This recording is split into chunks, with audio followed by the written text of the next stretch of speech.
Notre rôle maintenant, c'est détecter notre lumière et en profiter au maximum. Et quand on a un plaisir ou un désir, la porte s'ouvre encore plus grande. Vous comprenez c'est quoi la lumière? Lumière, amour. C'est pas important qui tu es, où tu es, comment tu es. Dieu t'aime.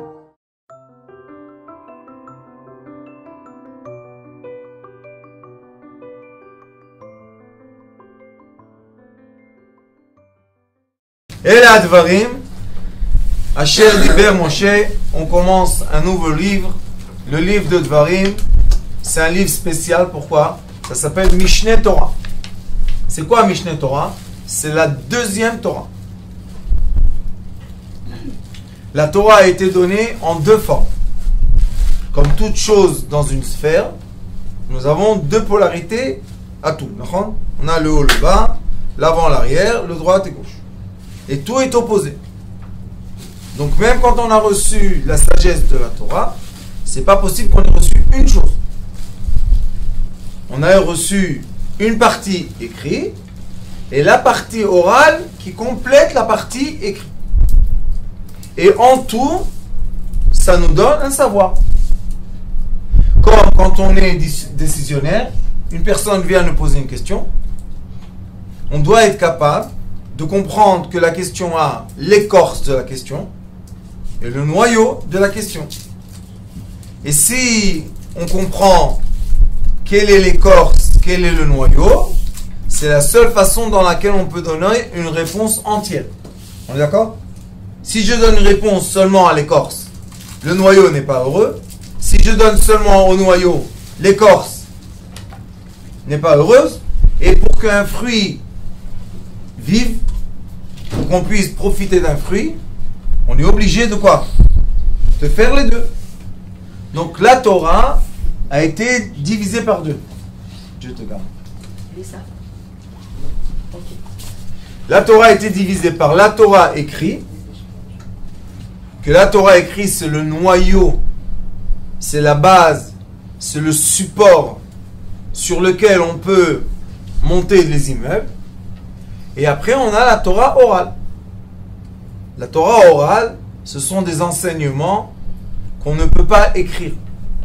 Malgré qu'aujourd'hui, la Torah orale est écrite, mais elle n'est pas encore écrite parce qu'elle ne sera jamais écrite jusqu'à la fin.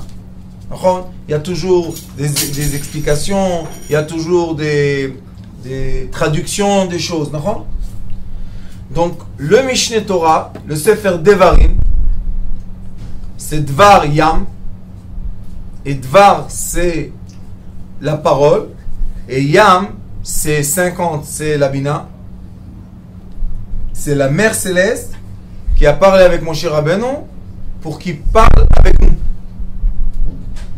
Et ce livre-là, c'est le 5e livre. Donc c'est le Hey.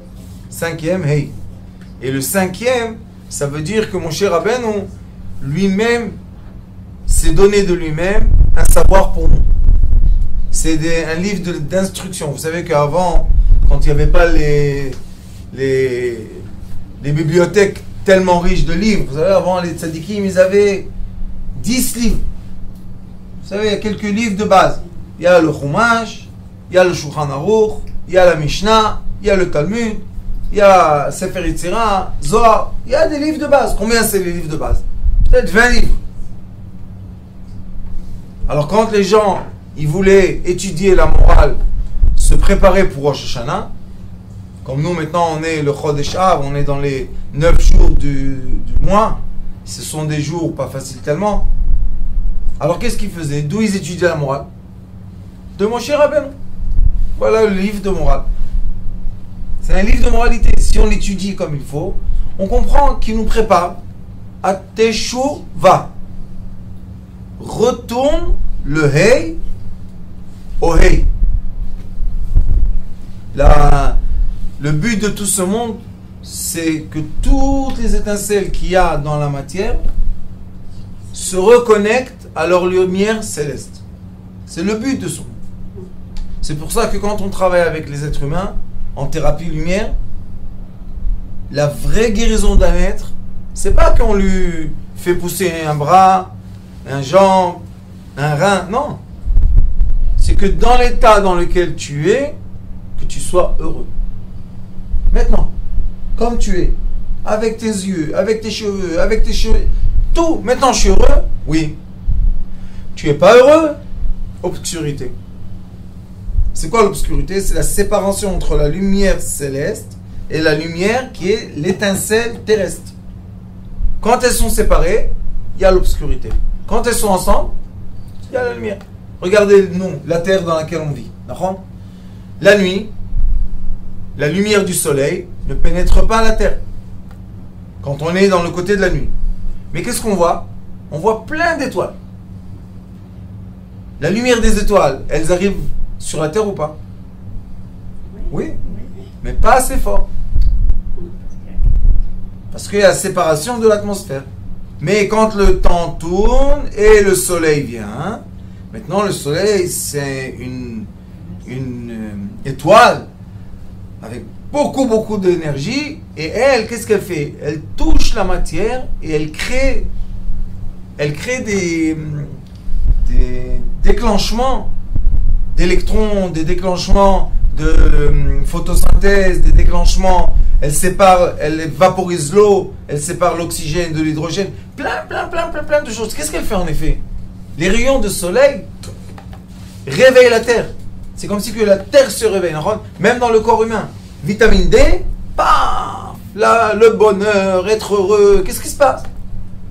Il n'y a pas de soleil, comme au nord du monde, et comment les gens dépriment, les gens malheureusement se font du mal, et ils ont cherché dans le monde, vous savez, ils ont cherché. Qu'est-ce qu'ils ont trouvé comme solution? Rayons, les ultraviolets. Il y a des pays que c'est obligatoire de faire des séances d'ultraviolets pendant l'hiver, parce qu'ils ont vu que les gens dépriment. Et c'est pas rigolo que quand tu as un peuple et 10% du peuple se suicide. On commence à se poser des questions. Dommage qu'ici on ne se pose pas des questions comme ça. Alors il est écrit comme ça. Elle est, c'est Aleph, Lamed, Hey. C'est le deux noms, El et Hey. El, le nom El, Dieu, c'est Chesed, c'est la miséricorde. C'est le côté droite. Le Hey, c'est le Gvura, c'est le Din, c'est le côté gauche. Alors pourquoi on a choisi le Hey? Oui, les femmes, bien sûr. Pourquoi on choisit le Hey? C'est la Gvura. Non, chez les femmes, c'est très bien. Parce que chez les femmes, le Hey représente la féminité. Si une femme, elle n'a pas le Hey, alors, je ne parle pas dans le nom. Si elle a un nom sans Hey, bon. Mais elle doit avoir un Hey en elle. C'est pour ça qu'elle doit boire le vin. C'est pour ça qu'on l'appelle la vigne. Donc on voit qu'il y a elle est, j'ai la miséricorde et la rigueur. En un mot. Mon cher Rabbeinu, sa force était le juste milieu. Et le point de juste milieu, qui s'appelle le Tiferet, il touche toutes les sphères. Tous les attributs touchent le point du milieu. C'était mon cher Rabbeinu. Donc il a commencé, il a dit, elle, sachez que tout ce que je veux vous dire, c'est le juste milieu. Qui a fait exactement la même chose, vous savez? Rabbi Shimon Bar Yochai, qui avait la chance que dans le Zohar Kadosh, Raya Memana, c'est Moshe Rabbeinu, venait lui donner éclairer les mitzvot. Vous savez, dans le Zohar Kadosh, il y a énormément de mitzvot éclairés par la lumière. C'est magnifique. Un jour, Bezrat Hashem, j'aurai la chance et la force et l'argent, je vais tous les réunir ensemble. C'est un livre de mitzvot éclairé par la lumière. Qu'est-ce qu'on a mieux que ça? Et là-bas aussi, Rabbi Shimon Bar Yochai, c'est un endroit, c'est un extrait qui est aussi dans le livre de Dvarim, Parashat Azinu, ça s'appelle Hidrazuta. C'est le jour du décès de Rabbi Shimon Bar Yochai. Ça aussi, tout ce livre-là, c'est quand mon cher Rabbeinu, stop. Tu peux plus avancer d'ici. Pourquoi? Ça y est. C'est Yoshua qui va les faire entrer. Toi, tu es puni. Alors on voit que le même temps, mon cher Rabbeinu nous donne une Torah entière, qui est la Torah de Moshe Rabbeinu. Pas la Torah qui a été imposée sur lui. Quand je dis imposée, il faut prendre le côté positif du mot, hein, pas imposé sans ça. Il voulait, et comment il voulait. Mais sauf qu'on lui disait, Vaïdaber Hashem el Moshe les morts. Vaïdaber Hashem el Moshe les morts. Et regardez qu'est-ce qui est écrit. El advarim asher diber Moshe el kol Israël. Ce sont les mots ou les phrases ou les messages qu'a parlé Moshe Rabbeinu à l'entier d'Israël. Kol. Tous. Mais Moshe Rabbeinu, quand il est parti voir Pharaon, il lui a dit qui s'en va? Il lui a dit Betsonenu, Bifkarenu. Il n'a pas dit Kol. Il aurait dû lui dire Kol Israël, tout Israël sort. Il a dit non, écoute, il y a ici de la petite bétail. C'est comment? Les moutons. Il y a ici les bétails. Il y a ici les filles. Il y a ici les garçons. Il y a ici les parents. Il y a ici les vieux. Tous je les prends. Pourquoi tu n'as pas dit comme ici? Kol Israël. Parce que quand Moshe Rabbeinu est parti les prendre d'Égypte, vous savez que chaque fois qu'il rentrait en Égypte, il repartait dans le désert. Il ne restait pas à dormir avec eux. Moshe Rabbeinu, il allait chez Pharaon, il retournait dans le désert. Parce qu'il ne pouvait pas être en Égypte. Égypte était ensorcelée. Donc il rentrait, il sortait. Il rentrait, il sortait. Lui, Moshe Rabbeinu, quand il est rentré, il a dit à Kadosh Baruch Hu, qui tu veux que je... Délivrance de qui? Shevet Lévi, les Lévis, ses parents, ils étaient tous bien, pas de problème. Alors qui je dois faire sortir? Il lui a dit, Béné Israël, mes enfants, tu dois les faire sortir. Il y a Kadosh Baruch Hu, tes enfants, il y a des moutons, il y a des chèvres, il y a des vaches, il y a des taureaux, okay? Qu'est-ce que je vais faire? Il y a des esclaves, il y a des... Comment je vais les faire sortir? Écoutez ce qu'il lui a dit. Viadat ayom ve'shivot ha'levavcha ki Hashem ou Elohim. Il lui a dit le grand secret. Quel est le secret? Viadat ayom, tu dois aujourd'hui savoir, étudier. Seulement par l'étude on peut les élever. Seulement. Et les faire sortir du puits. Viadat ayom ve'shivot ha'levavcha. Fais-leur rentrer le savoir dans le cœur. Viadat ayom ve'shivot ha'levavcha ki Hashem ou Elohim. C'est quoi Hashem ou Elohim? Elle. Hashem, c'est la miséricorde. Elohim, c'est la rigueur.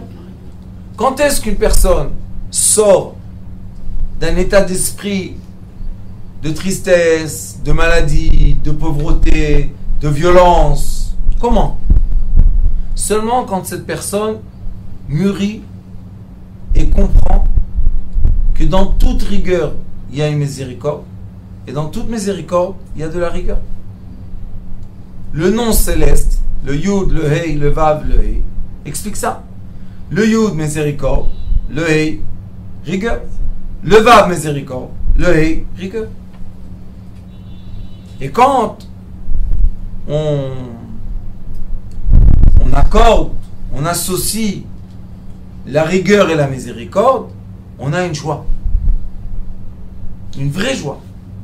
C'est comme quelqu'un qui a été jugé et pendant encore un mois, de quoi il souffre? La justice. Non, il souffre qu'il ne sait pas.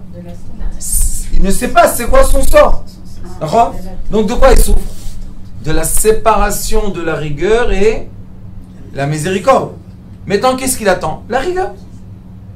Dis-lui, voilà, tu es jugé comme ça. Vous savez que Masechet Sanhedrin, ça explique comment on juge les gens. Dans le temps, il est écrit que le jugement, qui est un jugement de Dinei Nefashot, qui parle de l'être humain, dans le jour même, on est obligé de donner le jugement. Pourquoi? Parce que la personne en attente, c'est très dur. Et si la personne, elle sort à qui? Pourquoi elle devait attendre ce laps de temps et souffrir? Et on dit que si c'est Dinei Mamonot, on peut attendre une nuit. Et le lendemain, donner la réponse. Pourquoi? Parce qu'une personne se dit, si je vais être condamné, je paye, fini. Mais le doute. Alors Rabbi Shimon Bar Yochai et Moshe Rabbeinu, ils ont parlé, leurs dernières paroles étaient les paroles de leur cœur. C'est pour pour ça qu'il n'était pas écrit ici. Vaïdaber Hashem el Moshe lemor. Dieu a parlé avec Moshe Rabbeinu, il lui a dit, dis ça au peuple d'Israël. Non, non, non, non.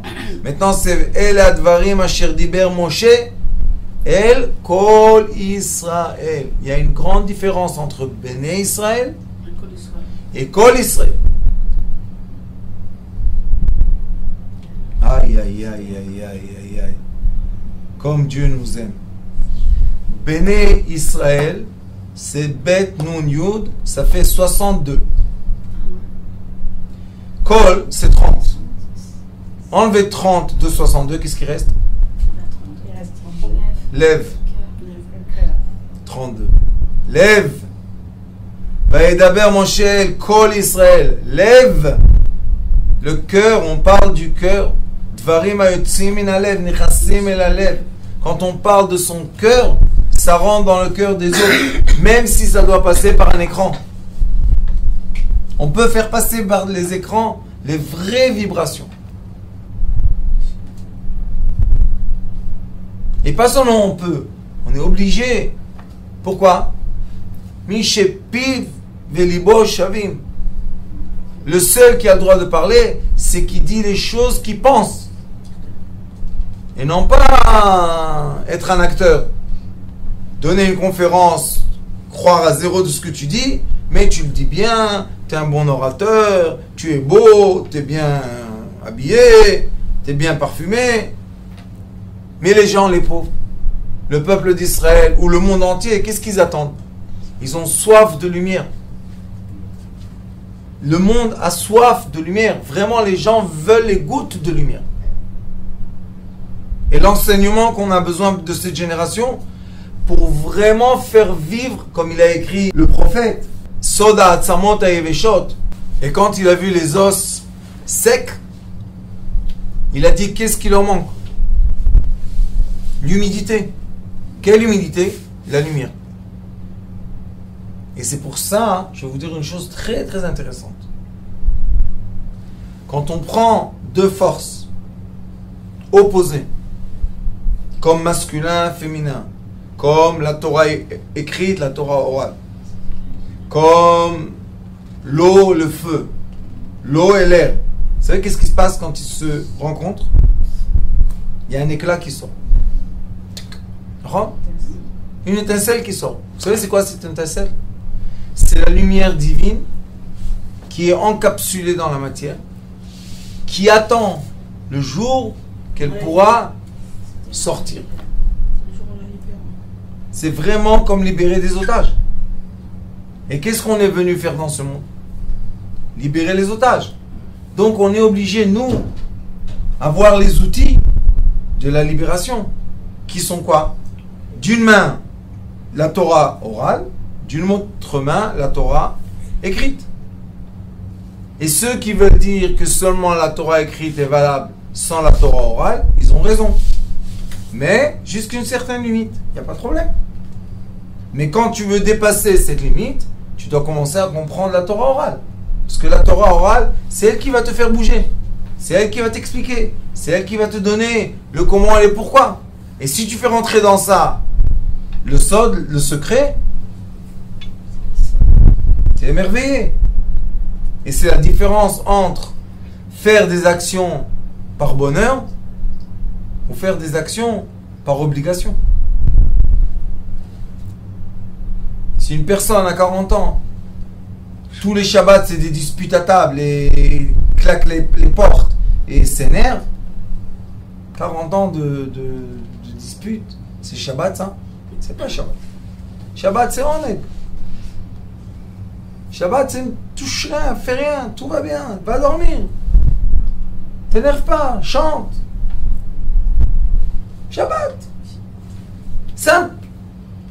Mais non. Il y a des gens qui n'arrivent pas à passer ça de façon simple. Ils sont obligés de... Pourquoi? Parce qu'ils ne croient pas à ce qu'ils font. Ils n'ont jamais reçu d'explication. Personne ne l'a jamais expliqué qu'est-ce qui se passe. Vous savez, dans l'école, maintenant, on enseigne la structure de l'âme. Vous devez voir comment ça s'agite dans les classes. Je dis, qu'est-ce qui... Oh, pourquoi ils sont agités comme ça? Parce qu'ils savent que ça existe. On a le bon caractère. Et on a nos actions. Et qu'est-ce qu'on peut faire que l'action, l'envie de l'être et la moralité de l'être ne sont pas toujours en accord? Qu'est-ce qu'on peut faire?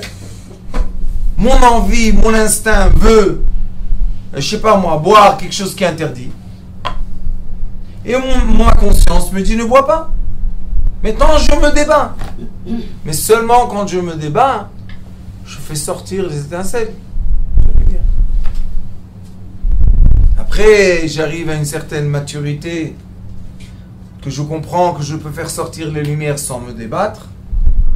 Mais encore une fois, quand je monte en haut, dans le prochain niveau, encore mon rôle essentiel, c'est de faire sortir les étincelles de lumière. On n'a pas besoin d'une personne philosophe qui nous raconte des histoires. Ça fait rien du tout. On a besoin des gens qui fassent des actions. C'est pour ça que mon cher Rabbeinu, c'est l'exemple pur de l'être humain qui va tout faire pour son prochain. Mon cher Rabbeinu était dans les cieux. Qu'est-ce qu'il y a? Akadosh Baruch Hu lui a dit, tu sais qu'est-ce que je vais faire? Je vais exterminer ce peuple. Il a dit non. Si tu veux l'exterminer, ce peuple qui a fait tellement de problèmes à mon cher Rabbeinu, regardez tous les 4 livres, combien de problèmes à mon cher Rabbeinu. Il dit à mon cher Rabbeinu, non. Si tu veux eux les exterminer, moi je ne veux pas exister. Alors qu'est-ce qu'il lui répond à Kadosh Baruch Hu? Tu vas devenir un des rois les plus connus sur terre.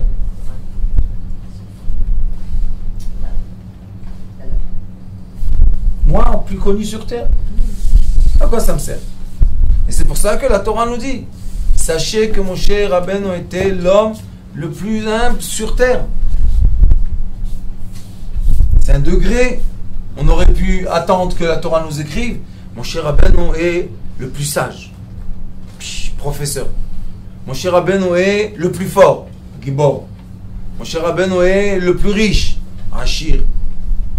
Et il était et professeur, et Gibor, et roi, et tout ce que vous voulez.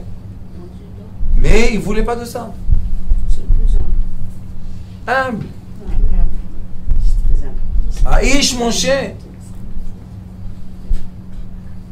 Anav. Et regardez, entre Bené et Kol, ça c'est un chidouche de mes petites dames. Vous avez beaucoup d'actions. Vous allez monter en haut, ya baba. On va vous faire le tapis en or, pas en rouge, en or. On va vous dire, regardez toutes les nouveautés de la Torah grâce à vous. Aïe, aïe, aïe. Les petites dames les plus connues sur terre.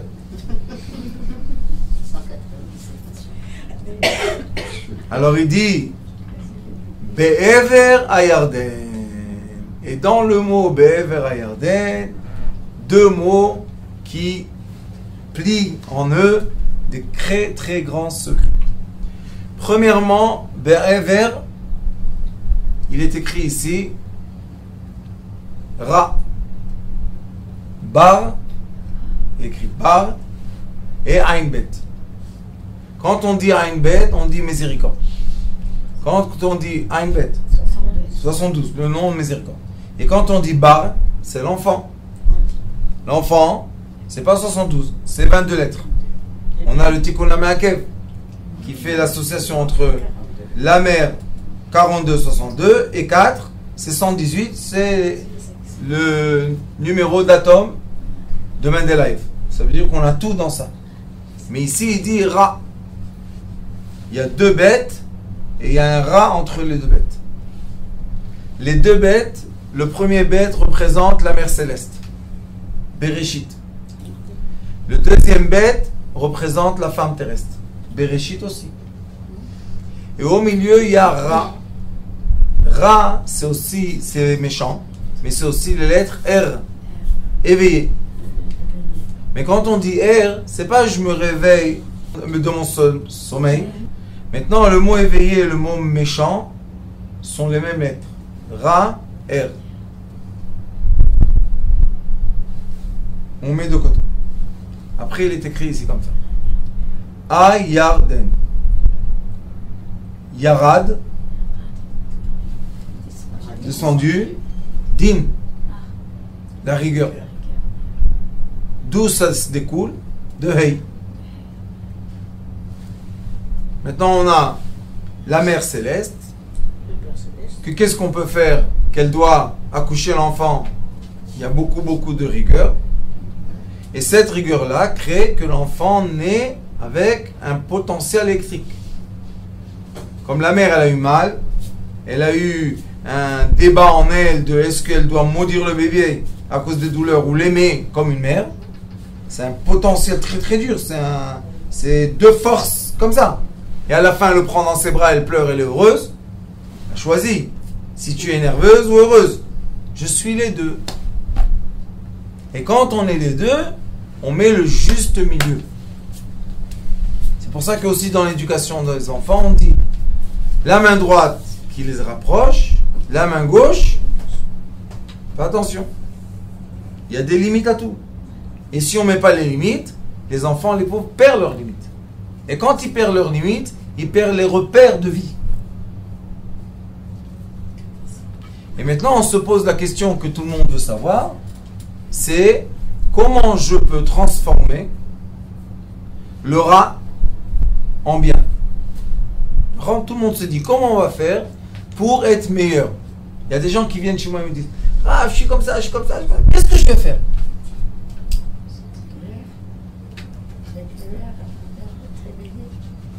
Ra, c'est Ra, qu'est-ce qu'on peut faire? Si vous allez rajouter à la lettre Reish, qui est un Yud géant, le Reish, c'est un Yud géant. Si vous allez rajouter le Yud minuscule de Vaïkra, le livre de Vaïkra, il y a un Yud minuscule. Si vous allez le rajouter, qu'est-ce que vous allez recevoir? Dalet. Donc comment on transforme le mal en bien? C'est le Ra en Da. Savoir. Savoir, la connaissance.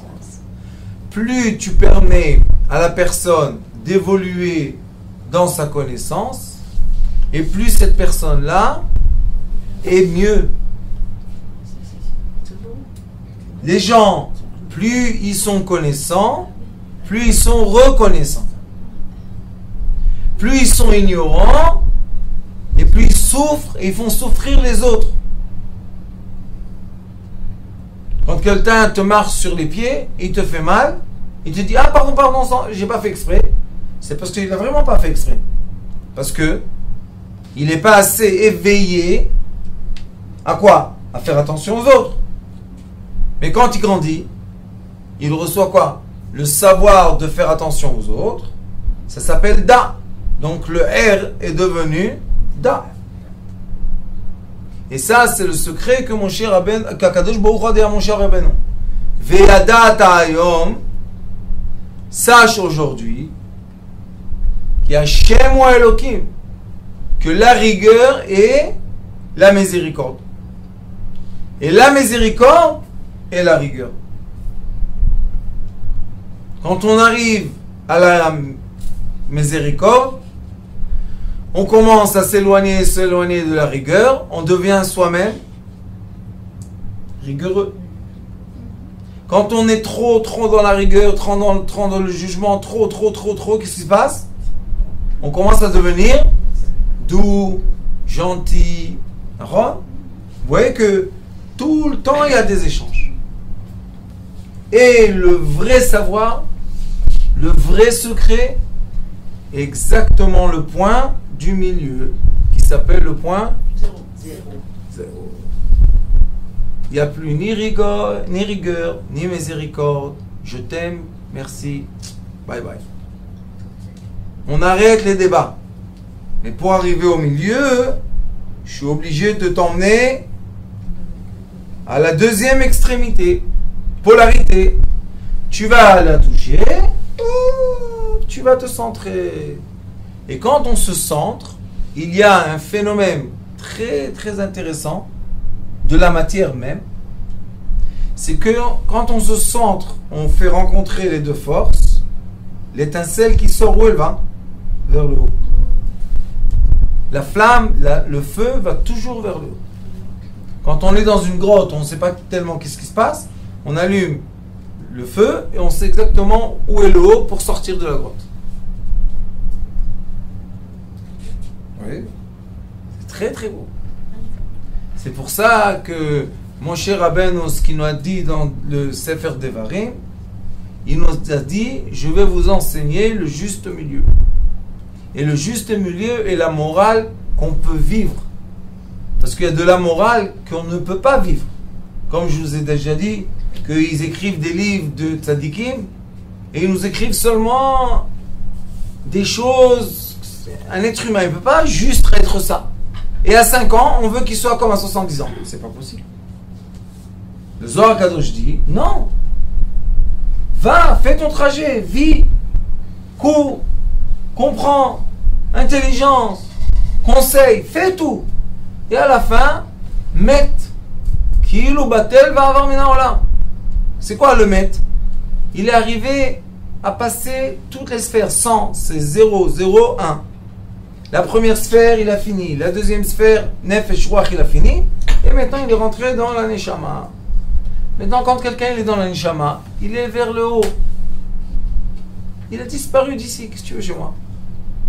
Tu m'embêtes. Excuse-moi. Qu'est-ce qui t'embête? Tu es là. Je m'embête. Eh, tu laisses ta place. T'as pas, il n'a pas raison. T'as raison. Toda Rabba. Je m'embête. J'ai perdu? Oui. Dans le monde qui est encore dans le Ra. Mais dans le Da, qu'est-ce que j'ai fait? Vous savez qu'est-ce que j'ai gagné? Le silence. Vous savez combien coûte le silence? Silence, la sérénité, c'est ce qu'il dit Rabbi Shimon Bar Yochai dans Izrazuta. Il dit pour recevoir la chokhma, tzarich moach shakit shachir. Je veux plus avoir raison, ça sert à rien d'avoir raison. Je veux vivre.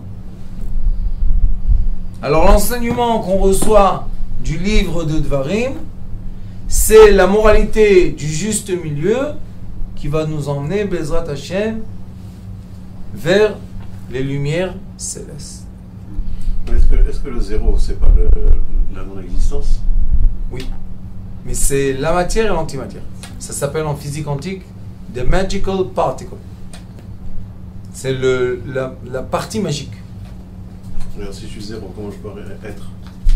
Quand je suis zéro, je suis sans être. Exemple. Maintenant, vous voulez mon verre. Quand je suis zéro, prends le verre. Et toi? J'ai pas besoin. Tiens. Et toi? Quand tu me dis et toi, hein, ça veut dire que toi, tu n'es pas dans le zéro. Moi, je suis dans le zéro. Tiens. Et quand je suis pas dans le zéro, touche pas à mon verre. Hein. Touche pas. Même ils veulent renverser par terre et toi, tu vas pas boire. Ça, c'est quand on est dans les polarités extrêmes. Pourquoi je te donne pas à boire? Moi, je bois pas. Pourquoi tu bois pas, toi? Ah non, c'est à toi. On t'a donné à toi, à moi. Qu'est-ce qu'il y a à moi? C'est ça. Être tout et être rien. C'est un... Ça fait l'union, tout ça, en fait. Ça fait l'union. Bien sûr, c'est l'union. Ah oui. C'est un plaisir spirituel que c'est très difficile à décrire aux gens qui ne comprennent pas c'est quoi être tout et rien. Être un ave, quelqu'un de humble, c'est être tout et rien. Pourquoi? C'est pas que toi tu m'écrases, je suis rien. Je comprends que je suis rien. Les deux ils sont rien. Mais il y en a un qui a été écrasé, il y en a un qui a compris. Celui-là c'est Ra pour lui, et celui-là c'est Da pour lui. D'accord? Je peux vous donner comme ça énormément d'exemples. Il y a une différence avec les baptêmes. Bitoul. Bitoul. Bien sûr. De sa personne, bitoul de tout. Je veux rire, je veux être heureux, je veux avoir plaisir, je veux être content. Qu'est-ce que... Prends. Tu veux ma chemise? Prends. Bravo, tu as pris ma chemise. Et tu es content maintenant? Non. Mais moi je suis content de t'avoir donné ma chemise. C'est un problème, hein? Ça c'est la rencontre entre les différences des gens qui doit emmener à l'union et pas à la séparation.